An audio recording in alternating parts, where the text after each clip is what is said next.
We did it again. We've won another tender for supported living, specifically within London, one of the most saturated, if not the most saturated and competitive markets right now in the healthcare industry. But saturation doesn't matter, or it has very little effect when you've got a clear bid strategy in place. This tender had 3 lots here. Lot 1 was for low and medium needs, Lot 2 was for high and specialist needs, and Lot 3 was for complex and bespoke needs.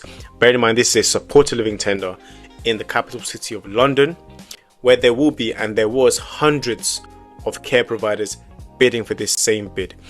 It was very important that a clear strategy was put in place, and one of the first things that we have to do in this situation is to understand what exactly the requirements and the eligibility is, which is why we use BidSuit to make sure that first of all we could break this down into clear plans to see what the eligibility criteria was, to make sure we were qualified, or the client was qualified to be successful on the bid. That is the most important thing to do before you start writing.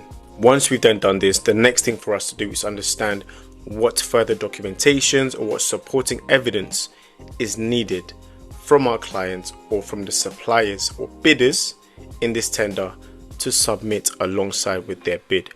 This is where we have another section in BidSuit that tells us essentially what documentations we need to make sure we have prepared so that we can submit it along with the tender to ensure that the tender bid is compliant and successful. In this tender specifically, out of the hundreds of providers who made a bid for it, we were ranked in the top 4 of both lots that we went for. Both out of the 3 lots we went for.